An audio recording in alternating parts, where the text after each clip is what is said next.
আসসালামু আলাইকুম। প্রতি বছর ঈদুল আজহায় লাখ লাখ মুসলিম কুরবানি করেন, কিন্তু প্রশ্ন হলো আপনার উপর কি সত্যি কুরবানি ওয়াজিব?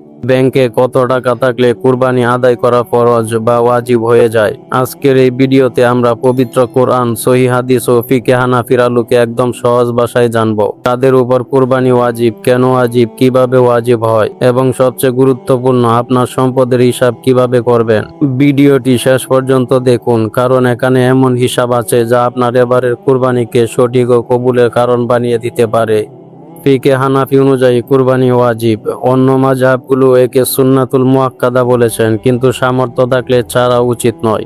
কাদের উপর ওয়াজিব? ১. মুসলিম হতে হবে। ২. বালেগ ও আকিল, প্রাপ্তবয়স্ক ও সুস্থ মস্তিষ্ক হতে হবে। ৩. মুকিম হতে হবে, মুসাফিরের উপর ওয়াজিব নয়। ৪. জুলহিজ্জার ১০ তারিখ ফজর থেকে ১৩ তারিখ সূর্যাস্ত পর্যন্ত সময়ে আপনার কাছে নেশাব পরিমাণ অতিরিক্ত সম্পদ থাকতে হবে। এখানে নেশাব মানে হলো ৭.৫ তোলা রূপা বা ৭.৫ তোলা রূপার সমমূল্যের সম্পদ। হাদিসে সরাসরি কুরবানির নেশাব উল্লেখ নেই, কিন্তু ফুকাহায়ে কেরাম জাকাতের নেশাবকে কুরবানির মানদণ্ড ধরেছেন। আল্লাহ তাআলা পবিত্র কোরআনে স্পষ্ট নির্দেশ দিয়েছেন, তুমি তোমার রবের জন্য নামাজ কায়েম করো এবং কুরবানি করো। সূরা কাউসার। রাসূলুল্লাহ সাল্লাল্লাহু আলাইহি ওয়াসাল্লাম বলেছেন, আদম সন্তানের জন্য জুলহিজ্জার ১০ তারিখে আল্লাহর কাছে কুরবানির পশু জবাই করার চেয়ে প্রিয় কোনো আমল নেই। কিয়ামতের দিন সেই পশু তার শিং, লুম ও কুর সহ আমলনামায় উপস্থিত হবে। তিরমিজি, ইবনে মাজাহ।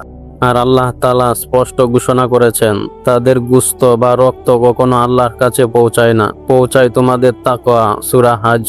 অর্থাৎ কুরবানি মাংস খাওয়ার জন্য নয়, এটি আল্লাহর হুকুমের সামনে আত্মসমর্পণ ও তাকওয়ার প্রতীক। কুরবানি ওয়াজিব হওয়ার জন্য কয়েকটি শর্ত পূরণ করতে হয়। ১. সময়। ১০, ১১, ১২ জুলহিজ্জা সূর্যাস্ত পর্যন্ত, ১৩ তারিখ ফজর থেকে কুরবানি জায়েজ নয়। ২. নিয়ত। আল্লাহর সন্তুষ্টির জন্য হতে হবে, প্রদর্শনী বা লোক দেখানো হলে কবুল হবে না। ৩. পশুর শর্ত। ছাগল, ভেড়া ১ বছর, গরু ২ বছর, উট ৫ বছর পূর্ণ হতে হবে। পশুটি কানা, খুরা, রোগাক্রান্ত বা অতিরিক্ত রোগা হলে কুরবানি জায়েজ নয়। আবু দাউদ, তিরমিজি। ৪. জবাইয়ের পদ্ধতি। বিসমিল্লাহি আল্লাহু আকবার পরে ধারালো ছুরি দিয়ে দ্রুত জবাই করতে হবে। রাসূলুল্লাহ সাল্লাল্লাহু আলাইহি ওয়াসাল্লাম বলেছেন, আল্লাহ সবকিছুর ক্ষেত্রে ইহসান নির্দেশ দিয়েছেন, জবাইয়ের সময়ও উত্তম পদ্ধতি অনুসরণ করো। মুসলিম। ৫. মাংস বন্টন। ১ ভাগ পরিবার, ১ ভাগ আত্মীয় বন্ধু, ১ ভাগ গরিব মিসকিন। এটি সুন্নত, ফরজ নয়। এবার আসি সবচেয়ে গুরুত্বপূর্ণ অংশে, কত টাকা থাকলে কুরবানি ওয়াজিব। ধাপ ১. আপনার মোট সম্পদ যোগ করুন। Bank balance, cash, FD, DPS, সোনা রূপা, স্ত্রীর অতিরিক্ত গহনা সহ, ব্যবসার মাল, অতিরিক্ত জমি, ফ্ল্যাট যা বসবাসের জন্য নয়, share, mutual fund, evident fund. ধাপ ২. মৌলিক প্রয়োজন বাদ দিন। বসবাসের বাড়ি যেখানে থাকেন, ব্যবহারের গাড়ি, বাইক, পেশার সরঞ্জাম, দোকান, মেশিন, টুলস, ঘরের দৈনন্দিন আসবাব, চলতি ঋণ যা এখনই পরিশোধ করতে হবে। ধাপ ৩. অবশিষ্ট সম্পদের বর্তমান বাজার মূল্য দেখুন। যদি তা ৭.৫ তোলা রূপার মূল্যের সমান বা বেশি হয়, তাহলে আপনার উপর কুরবানি ওয়াজিব। উদাহরণ ধরুন, বর্তমানে ১ তোলা রূপার দাম ১০,০০০ টাকা, তাহলে ৫২.৫ গুণন ১০,০০০ সমান ৫,২৫,০০০ টাকা। যদি আপনার অতিরিক্ত সম্পদের সমান বা বেশি হয়, কুরবানি ওয়াজিব। সতর্কতা: দীর্ঘমেয়াদী হোম লোন বা শিক্ষা ঋণ মৌলিক প্রয়োজন থেকে বাদ যায় না, যদি তা বসবাসের বাড়ির জন্য হয়। ভুল ১. শুধু ধনীদেরই কুরবানি দেওয়া উচিত। সত্য: কুরবানি ধনী হওয়ার উপর নয়, নেশাব পূরণের উপর নির্ভর করে।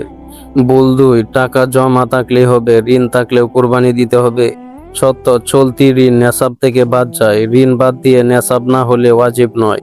ভুল ৩. চামড়া বা মাংস বিক্রি করে কুরবানির খরচ চালানো যাবে। সত্য: কুরবানির পশু বা তার কোনো অংশ বিক্রি করা হারাম, এতে কুরবানির সব নষ্ট হয়। ফিকে হানাফি, হিদায়া। ভাই ও বোনেরা, কুরবানি কোনো প্রদর্শনী নয়, এটি আল্লাহ দরবারে আমাদের তাকওয়ার প্রমাণ।